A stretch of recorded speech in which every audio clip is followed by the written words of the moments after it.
And look, I am asking anybody that's associated with this group, you know, I've dealt with a lot of bad groups, and a lot of bad groups still have a spokesperson, right? You know, and I don't think that you guys are bad people. I don't. I think you guys are being thrown under the bus. I think you guys have a bad rap, and people are pointing fingers at you. I'm behooving you to come on, reach out to me. Do not believe you had anything to do with the disappearance of this child. I could be wrong. I will find out.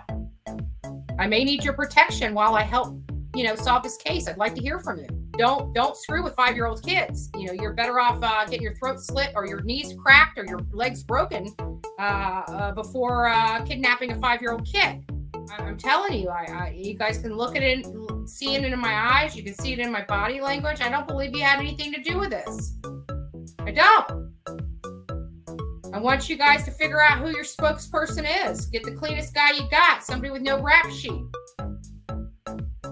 We can use code words, code names, whatever you need. I need some information. I need you guys on the record.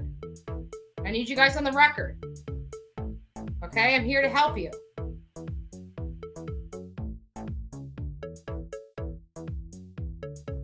Legwork, it's not one of these things of a crime of opportunity. Like, this would have to be a very diligent, coordinated, and perfectly executed effort in order to get this child out of her home.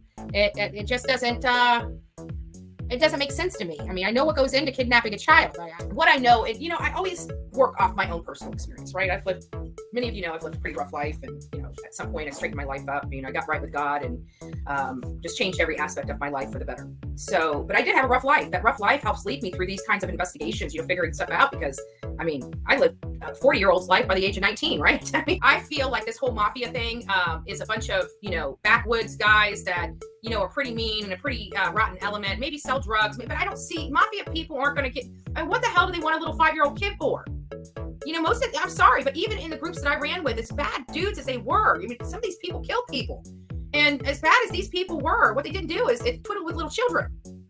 You know, that I may not be right on these people. I mean, I may be completely wrong. I have been around a lot of bad dudes, you know. I've been around a lot of a large criminal element. I mean, I was abused for many years by a large criminal element, right? I was just attracted to those type of men. And some of these men were associated with some pretty bad stuff. Biker gangs, you know, some pretty prolific biker gangs that everybody would know about if you heard about them. I'm not going to throw names out there. You know what? Your biggest fan, since you're watching me and you want to talk about it, why don't you call down to Rick Wells and ask him how many of these charges I've been convicted of? How many charges have I been convicted of? How many times were these false affidavits by the person that abused me? Why don't you do that? Perpetrated these crimes against me, was arrested for them, but you didn't do your due diligence, did you? Did you? You didn't look. You just wanted to perpetrate the assault that my assaulters had already perpetrated upon me. And you, my friend, are a dirty dirtbag. You dirty bird. How could you? And you're going to be treated as such. So hide behind your biggest fan name. We will find you. And when I do, I'm blasting you. The saddest part about you, your biggest fan, and people like you, is you don't know the story. You don't bother to do your due diligence to find out what truly happened. You go by something that somebody showed you and you think you got a slam dunk.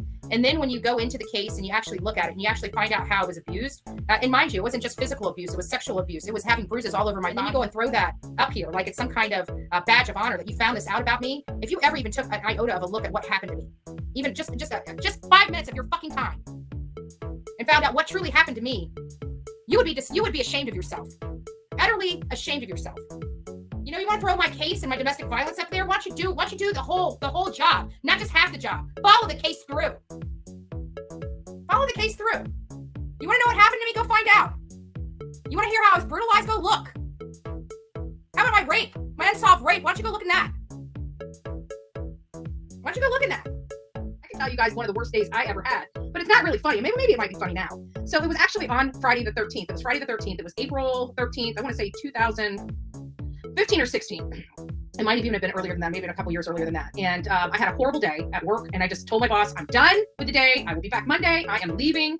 I'm done. You know, I was working at the law firm. I had like 250 cases, and everything this particular day just felt like it was just coming down on me, you know, just intense. And I got all the work done that I could get done, and I was done. I'm leaving. So he's like, all right, we'll see you on Monday. I leave to go home. My car breaks down. The alternator stopped working, so the car literally dies on the interstate. I'm on the interstate stranded for like 3 or 4 hours, and finally my friend comes and gets me and puts toe straps on it and takes me home. I get there, we figure out it was the alternator. I'm calling around. I slip on the dog bed and I break my foot. That was the by far worst day.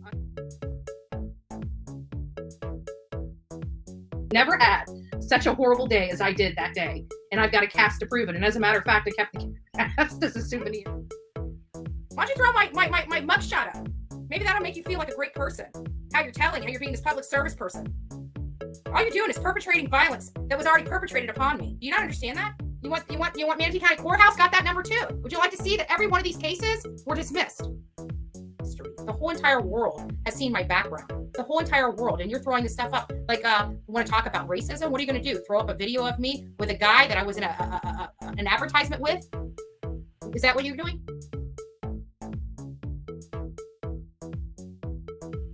Whole world. Oh, is that my friend? I love this man. You rock. This is my guy. You have no idea. This is my guy, Adam. I love you.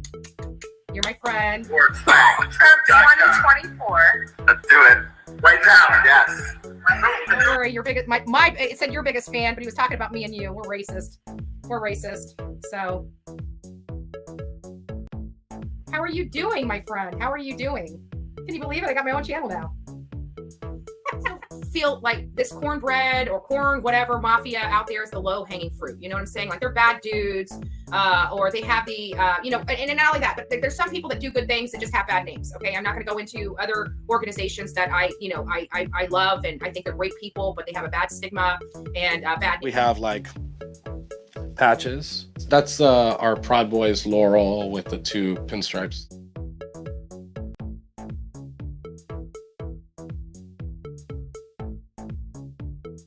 But I know everybody there, so I know who they are, and I don't listen to the media about who they are, because I know. The Justice Department has charged the head of the Proud Boys, Enrique Terrio, and 4 other leaders, seditious conspiracy in the Capitol attack. So we're not going to go into there because I'm not going to throw anything out. This has nothing to do with me. This has to do with these cases. So. Sure, Jan.